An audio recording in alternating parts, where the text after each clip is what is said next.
Hello. Just to be clear for everyone seeing this, I am a version of Chris Pelkey recreated through AI that uses my picture and my voice profile. So I would like to make my own impact statement. So, hello everybody. Thank you so much for being here today. It means a lot. I can't tell you how humbled I am for those that spoke up for me, everyone who flew in, took off work, those who are watching this remotely, and for everyone who has supported my family and loved ones through 3.5 years and 2 trials. I wish I could be with you all today. To your honor, Judge Lang, thank you for making yourself available to see this case to the end, especially when the rescheduled trial conflicted with your daughter's spring break. Thank you for listening to everyone today. Thank you for reading the flood of impact statements that came in before today that so many people wrote on my behalf. Every single one of them is meaningful and gives a glimpse into my life with each of them. To Gabriel Horcasitas, the man who shot me. It is a shame we encountered each other that day in those circumstances. In another life, we probably could have been friends. I believe in forgiveness and in God who forgives. I always have, and I still do. Hello, my friends. My name is Jack Ducard, and welcome to Sentinel Circle. Thank you for being here today. The video that you saw in the opening is of a man that has passed back in 2021 due to a road rage incident. The video is AI generated, and we'll discuss this video here in a second. But before we do, I would like to take a moment to remember this man. His name is Christopher Pelkey, and let's please have a moment of silence for him.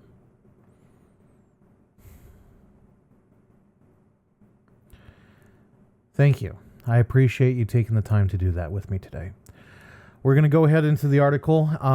This is going to be very heavy.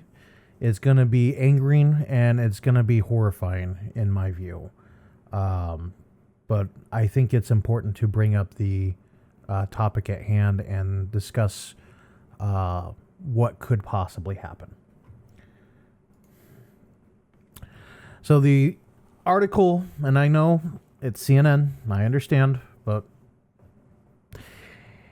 this is the best one that I've seen so far. It's titled, He Was Killed in a Road Rage Incident. His family used AI to bring him into the courtroom to address his killer. Stacey Wales spent 2 years working on the victim impact statement she planned to give in court after her brother was shot to death in a 2021 road rage incident.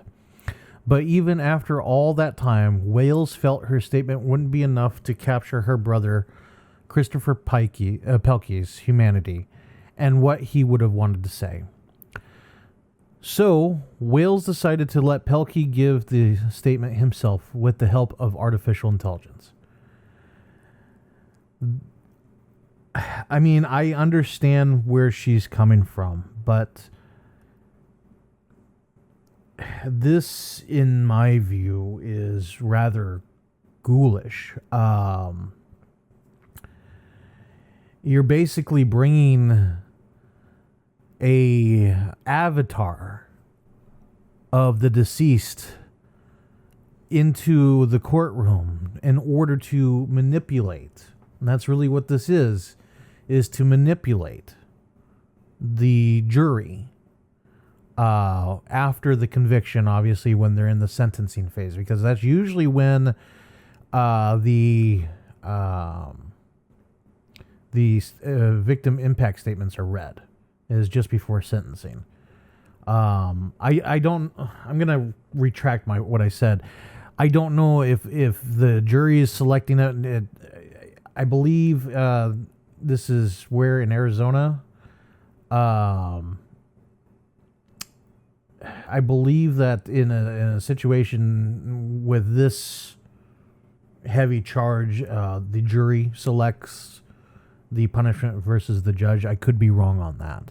But either way, the fact that it's brought into court, in my view, is rather manipulative given the situation. Anyways, we'll continue on. she and her husband created an AI-generated video version of Pelkey to play during his killer's sentencing hearing earlier this month to read in a recreation of Pelkey's own voice, a script that Wales wrote. In it, the AI version of Pelkey expressed forgiveness for the shooter. And that's the key here. The AI expressed forgiveness to the shooter. Something Wales said she knew her brother would have done, but she wasn't ready to do herself just yet. The simple truth is we will never know what is in this man's head and his heart. The man has passed. There's nothing that we can do to bring him back. But the fact that someone close to him was willing to do this, I mean, I personally would never, ever in a million years let someone make an AI representation of me to give my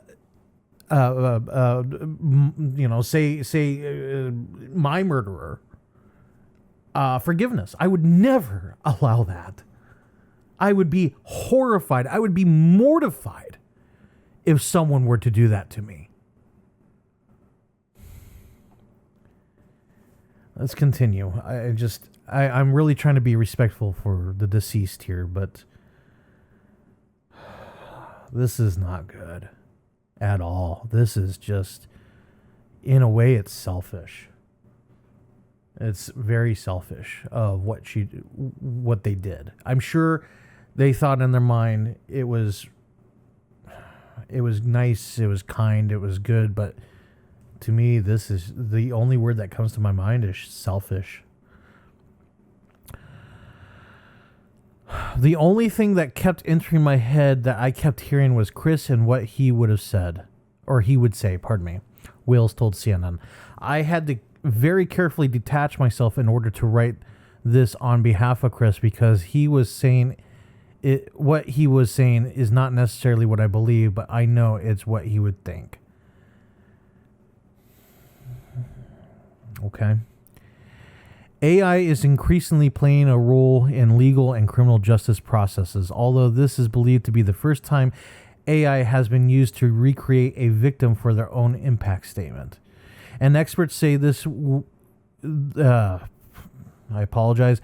And experts say the world will increasingly have to grapple with the ethical and practical questions about the use of AI to replicate deceased people, both inside courtrooms and beyond them, as the technology becomes more human-like. We've all heard the expression, seeing is believing, hearing is believing, said Paul Grimm, a Duke University School of Law professor and former district court judge in Maryland.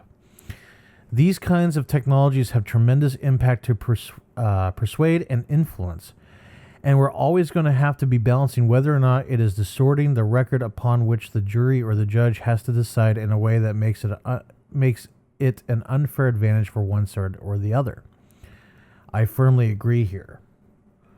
This could have the power to prejudice juries and judges against defendants in the future.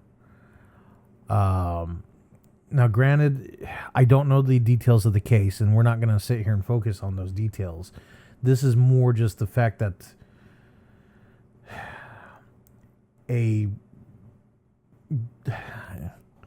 I'm going to say avatar.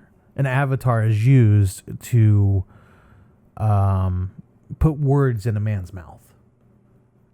The man should be able to speak for himself, and obviously he can't.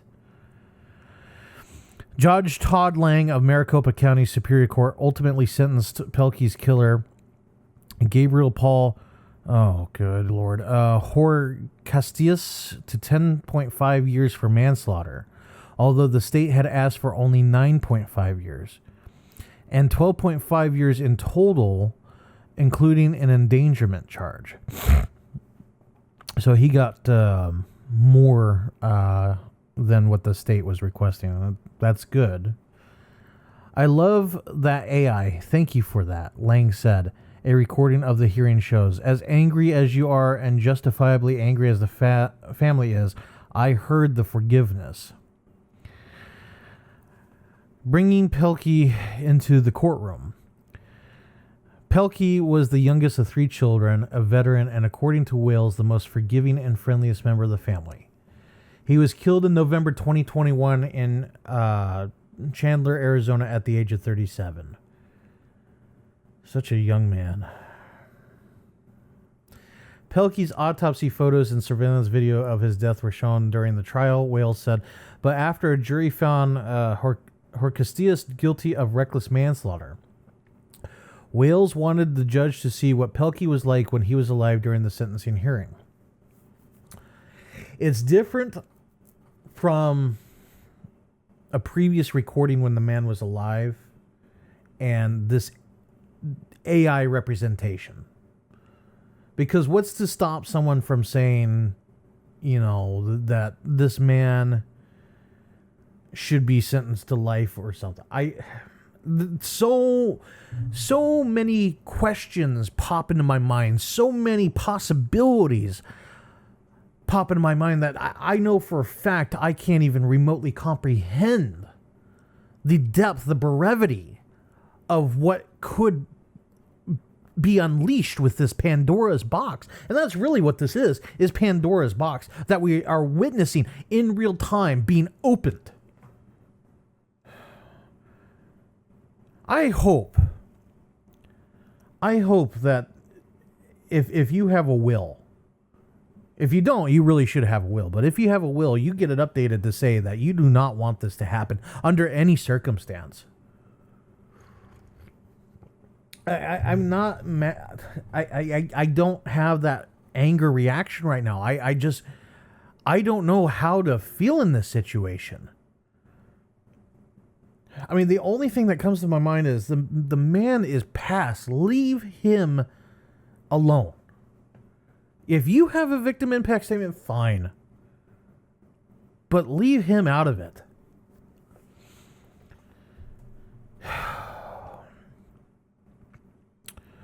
Wales and her husband, Tim Wales, work in tech. She said they previously created AI video replicas of former CEOs and founders to speak at company conferences. So they decided in the weeks leading up to the sentencing hearing to try replicating Pelkey the same way. There's an image of the family. God bless them. They used several software platforms trained on photos and an old video of Pelkey to create the AI replica that was shown in the hearing on May 1st. And this is the same one that I'm posting at the front of the video here. And on the day before the sentencing hearing, Wales called her lawyer, Jessica Gattuso,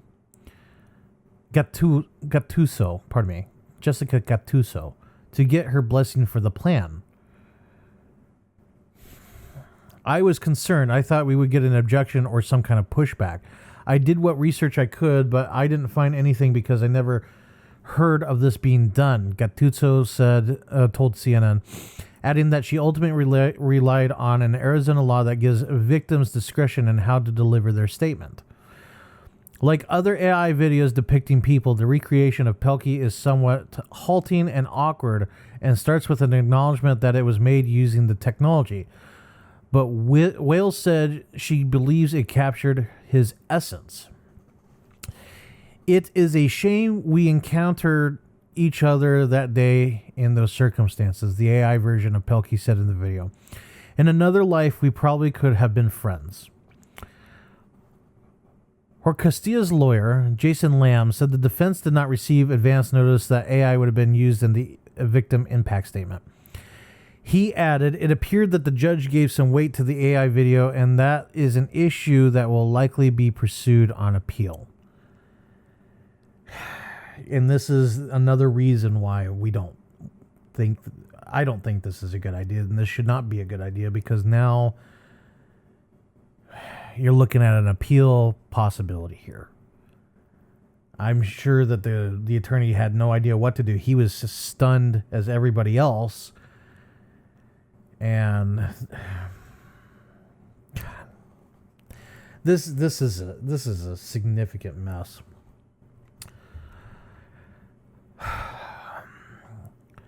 How AI is changing law. Judges are increasingly facing decisions about AI's role in the courtroom, including whether it should have one at all. In a separate case in New York last month, an appellate judge quickly shut down an attempt by a plaintiff to have an AI-generated avatar argue his case without first clarifying that it was not a real person. And just last week, a federal judicial panel advanced a draft rule that would require AI-generated evidence to meet the same reliability standards as evidence from human expert witnesses, according to a Reuters report. AI advancement has also raised questions about whether the technology could replace human jobs in the legal field. That has been talked about before. It is not going away, and we're going to see more instances of this, said Grimm, who was not involved with the Pelkey case. Judges tend to be a little nervous about this technology, and so we'll probably see initially more no's than yeses, which that's how it should be. Judges may be especially hesitant to allow AI-generated evidence or visual aids to be presented to a jury, which, unlike a judge in a sentencing case, hasn't been trained not to let emotions overwhelm the facts in the case, Grimm said. There are also questions around whether AI could inaccurately represent a party to a case, for example, by making them appear more sympathetic. Precisely. Grimm suggested that going forward, opposing counsel could be given the chance to view AI-generated content and raise potential objections for a judge to review before it gets shown in court. Even Wales cautioned the technology should be used carefully. This was not evidence. The jury never saw this. It wasn't even made before a verdict came down of guilty. This is an opinion, and the judge was allowed to see a human that is no longer here for who he was. Ultimately, she said, replicating her brother with AI was healing for her family. After it played in court, she said her 14-year-old son told her, "Thank you so much for making that. I needed to see and hear from Uncle Chris one more time." That was a very heavy topic, and I have many thoughts racing in my mind, and I apologize in advance if I was not animated as much as probably you were expecting or I wanted, but I wanted to show this man, Christopher Pelkey, some respect. I firmly believe that we should always show respect to those who have departed us. So we're going to quickly take a break, and then we'll come back with your comments and then final thoughts. Thank you. I appreciate you being here. Hello, my friends. Jack Descartes here once again. Thank you for watching this video. We appreciate it. I just would like to take a few moments of your time. Right now, we are currently raising money to host a website. We have Venmo, Cash App, PayPal, as well as a Patreon in case you'd like to donate once or you'd like to give a continued donation. The donation on the Patreon is only $3 a month. Cash App, Venmo, and PayPal, you can donate however much you want. There is no obligation. I will continue to try to provide as much content for free as possible.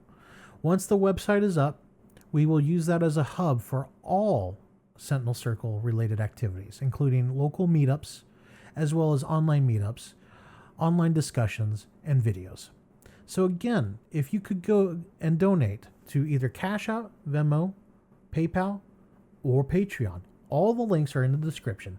We appreciate everything you have done for us. And if you can't donate, we still ask that you like, subscribe, and share. All these activities do help even in the most insignificant ways. If you do donate, you will be immortalized in our videos and the website. Thank you very much for your time. I appreciate it. Now back to our scheduled program. Thank you and welcome back. We're now into your comments, as read by me, Jack. First comment that we have is generate art with JB5095. It says American dream is alive and well in Europe. Healthcare costs zero. Me am getting. I think he's saying me, but he meant I'm getting my EU passport in June.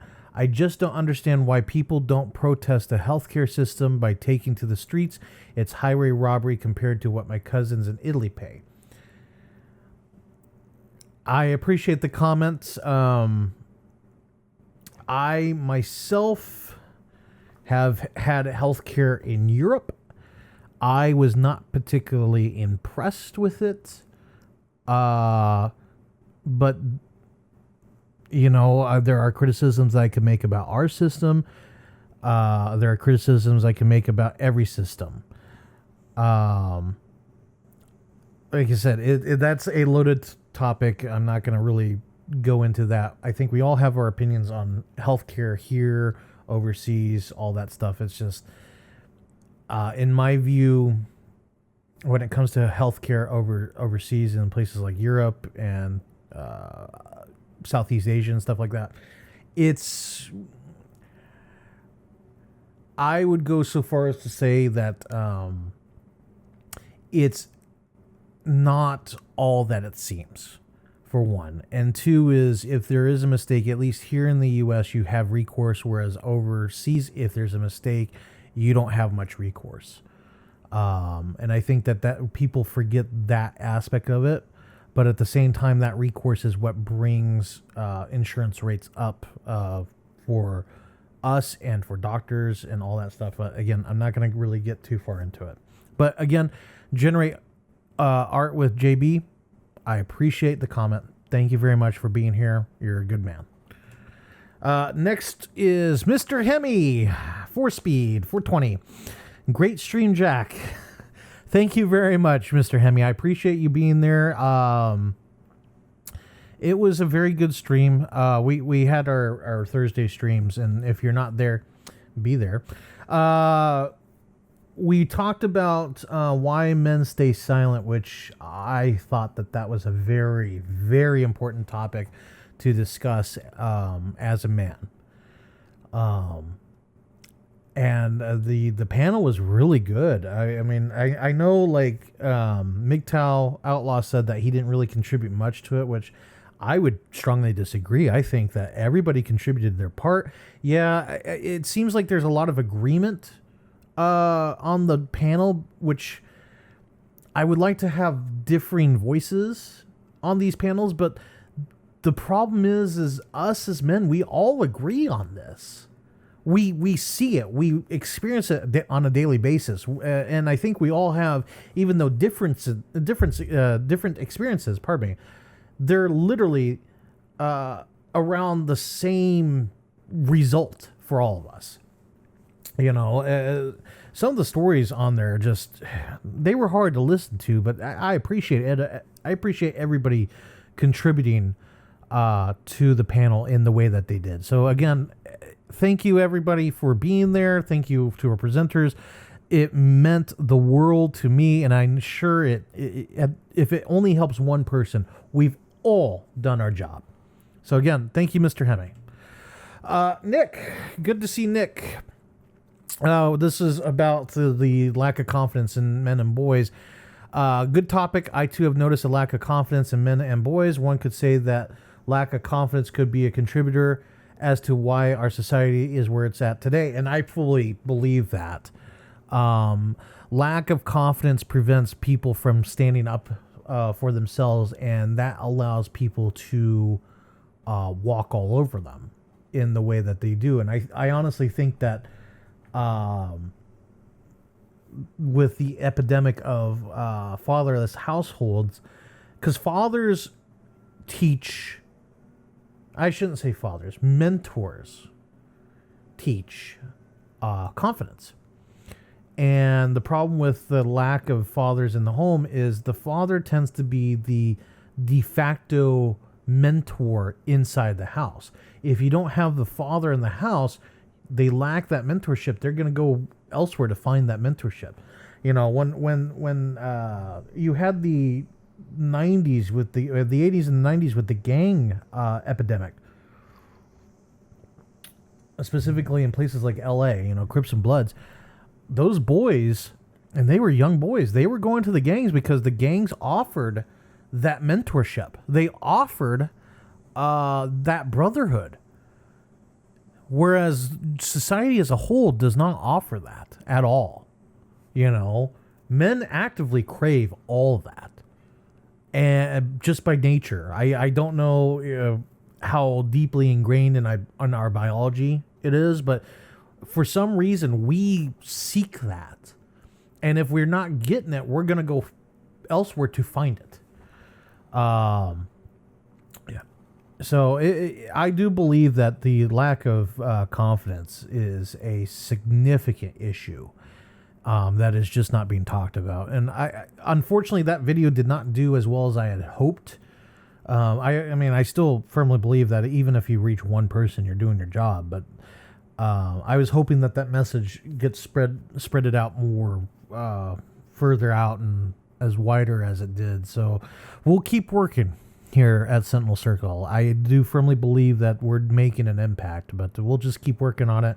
One day it might explode, it might not. Who knows? We'll see where it goes. But thanks again, Nick. I appreciate that. Sam Fisher, dating apps are not meant to help you find love. In my opinion, best just to remain single. Pardon me. Yes. As I explained in the comment under Sam's comment there, that the similarities between dating apps and a catalog, to me, are very striking. Like, we make fun of the whole, where's my phone out? You take your phone here and you swipe. I guess you can't really swipe. Well, what else does that represent there? You're flipping through the pages of catalog, right? And I know that like catalogs are very antiquated, but like, let's break it down. What is a catalog? It's a place where it's a marketplace, like an old-fashioned marketplace. Amazon has since replaced that, but like the Sears catalog, they had big pictures and like maybe a little blurb, the product name and the price. That was it. Maybe if it was clothing, you had sizes and how to size it. That was it. And that's basically what dating apps are today, is they're catalogs. You're ordering a product. The only difference between the two is when you order a product from like Amazon, you're going to get it. It may not be what you expected, but you're going to get it. Whereas on a dating app, you may not even get the product. So it was just a very interesting thought that I had, and I appreciate Sam for sparking that thought. So thank you again, Sam. Timster 007. I can relate to your feelings. I have a similar situation concerning a divorce and 2 sons. Either way, you have a new subscriber. Well, first off, Timster, thank you for joining the circle. And if you are not part of the circle, please subscribe, become part of the circle. The circle is always expanding. Why not be a part of it? But to answer or to respond to this, it's hard when there's children in the picture. I really hope, Tim, that they're doing okay. I hope you're doing okay. You're always welcome to be here. I would strongly encourage you to be a part of our streams on Thursday. We try to stream at 5 o'clock Central Standard Time since I'm in Texas. You're welcome to join. At the very least, you can sit in the chat and message. I try and read all the comments in the chat while the presenters are presenting. If you have a question related to that topic or a question that you want to ask us, you're more than welcome to. And we'll try and include it in the stream, okay? But either way, you're among brothers here. We will always watch out for you, my friend, okay? Don't be a stranger. If you need to reach out to someone, you can always reach out to me via email, or you can leave a message. I will try and get back to you as quickly as I can, okay? Just, you're more than welcome to be here. Everybody is. And I apologize for the noise outside. It drives me nuts. And, yep, that was the last comment. Okay. So we're going to go ahead Final thoughts on this nightmare of a article. So I'm going to be straight up and honest here. This was disgusting. I initially saw this article on Actual Justice Warrior. Sean, you probably aren't watching, but just want to say big fan. Hello, good to see you. Thank you for being here if you are watching, but I'm not expecting you to watch. Anyways, I was stunned when I first saw the video there. I was stunned when I read this article right after that. I'm still stunned with it. It just every single time I even think about it, I don't know what to think. I mean, when the mouse came out with the recreations of Grand Moff Tarkin and Princess Leia in Rogue One, as much as I appreciated it for the continuity, I knew that was going to open up a can of worms. And I guess at that time I didn't realize how bad it was going to be until this. And I'm sure this AI helped the family. I'm sure of it. And I respect that. But the fact is you can't use it to speak on behalf of a deceased loved one. You can't do that. I can't begin to even fathom the down-road consequences of something like this. I mean, even the woman was like, it should be used carefully. I don't think it should be used at all. I really don't. I mean, the whole VR crime scene thing, I thought that was a neat idea, but this is crossing a line. We should never, ever, ever put words in the dead's mouth. It's creepy. It's ghoulish. I mean, that's the only word that's popping in my head is it's ghoulish. And it doesn't even come close to the disgust, the gut wrenching I'm feeling over this. And I'm not one to get phased over things. I mean, I grew up in the 90s. I saw, E-Bombs World and Live Leak. So I've seen that stuff. And this is, to me, this is just wrong. I can't begin to emphasize how wrong this is. I'm sure that if the wording was on, if the whole situation was flipped on itself, and it was a man using it to speak on behalf for a woman, it would be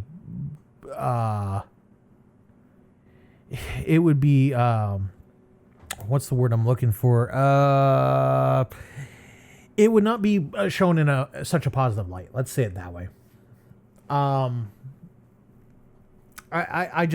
think that, again, if you have a will, put it in your will that you don't ever want this to happen to you. If you feel that like having it at a wake or something is fine, okay, fine, whatever. But in a courtroom like this, especially a courtroom where you're telling the audience, the judge, that you forgive your murderer, no, that's not okay. Because we don't know what was in that man's heart. He may never be able to forgive his murderer. And again, I don't know the circumstances of the case. It sounds like it was an unintentional murder. It was a manslaughter case. So I still don't agree with it. I don't agree with it one bit. And now there's already talk of an appeal based on this impact statement. So no, I refuse to participate in this. This is disgusting. I will never ever. If it was like it was something that he recorded beforehand, fine. But no, this is not okay. Don't support this at all. Do not. Anyways, thank you very much for listening to me. I know this was such a heavy topic. I apologize for that, but I felt it was just way too important to discuss. And that's the only reason why I brought it here today. So, yeah. Definitely tell us what you think in the comments below. I'm very interested to see what the comments here bring. And then, like I said, if the shoe was on the other foot and it was a woman that was murdered and it was a man doing the woman's impact statement, even if she was related to him in some way, I don't think it would fly the way this is. This is like a human interest story, and no, I'm good. Anyways, thank you very much for being here. Again, if you're not part of the circle, be sure to become part of the circle and subscribe, like the video, comment below if you want me to read those comments, email me, do all of those things. You can always get in touch with me, and I will definitely reach out to you in some way. Okay? Thank you very much for being here. I appreciate it. Have a good day.